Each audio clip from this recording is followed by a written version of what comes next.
Oh, good evening na naman. Magluluto tayo ng beef mechado. Gamit tayo ng beef, ribs. Dagdagan natin ng konting laman. Tapos bell pepper, matis, bawang, sibuyas, carrots. Yun. Ito na yung mga ribs. Dagdagan natin ng mga laman. Pag nagluto kayo nito, mas maganda yung may mga taba-taba ng konti.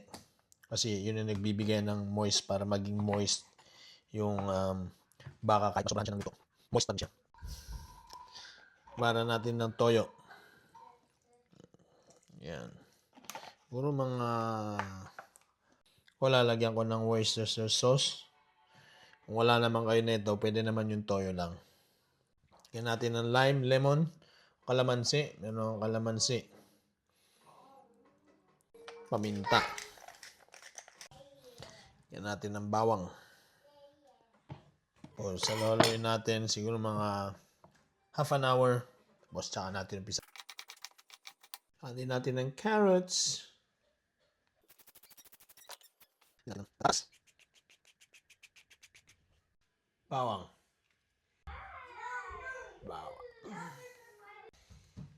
Sibuyas.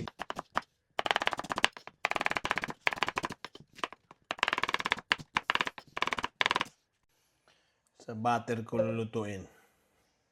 Butter. Kanya-kanya tayong prefer kung saan mo gustong mapasarap ang luto mo. Akin butter. Tunaw na siya, kaya sibuyas muna. Para hindi masunog yung bawang. Tsaka natin ikabil yung garlic. Bawang.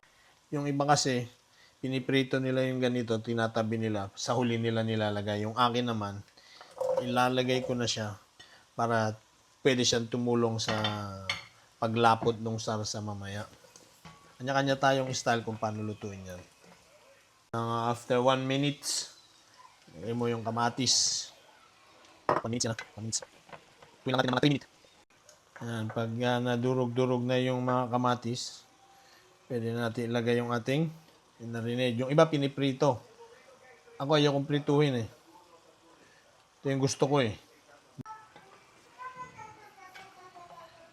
Takpan natin para mabilis. Takpan natin para mabilis. Siguro mga 10 to 15 minutes tignan natin. Habang naghihintay tayo, maghiwa naman tayo ng ating bell pepper. Ito paghiwang bell pepper. Please.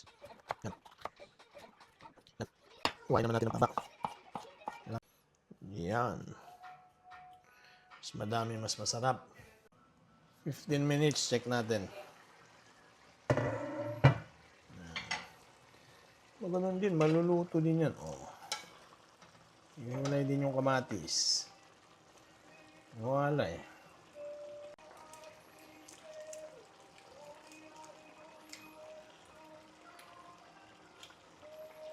Nilagay natin, pero ganun din yan. Yung sauce, matubig-tubig ito, concentrated lang siya. Ganun din, dagdagan mo ng tubig, ganun din. Halo lang natin. Dito ko na siya niluto kasi hindi naman lahat ng mga gusto magluto ng ganito, matitigas na karne. May pressure cooker. Kaya meron naman tayo niyan, kaya lang dito ko gusto lutuin para at least makita ko kung ilang talaga minuto, ilang oras talaga maluluto yung ganito. Tiyagaan lang. Ilalagay naman natin ngayon yung pinagmarinate natin kanina. Tapos lagay tayo ng pepper ulit. Kulang natin ng mga 20 minutes ulit. Check ulit tayo. Kalipas ng 10 minutes.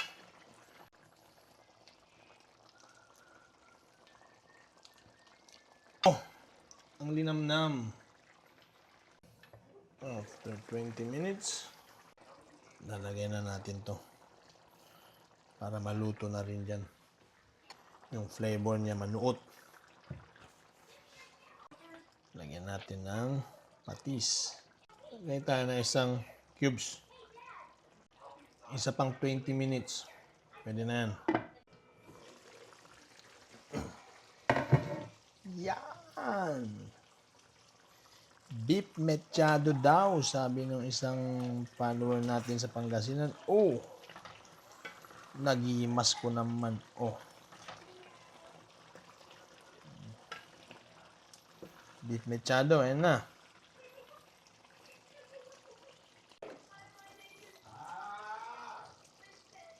The perfect soup.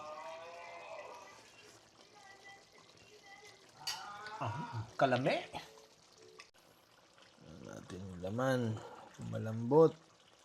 Ay, kaina man. Ay. Lambot.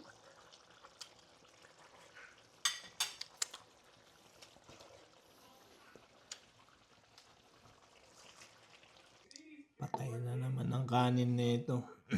Yan na yung beef mechado. Sa nag-request. Sabi nga nila, it melts in your mouth.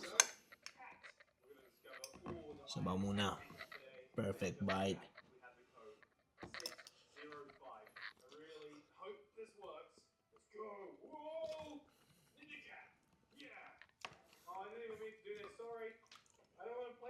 Ang laman, oh.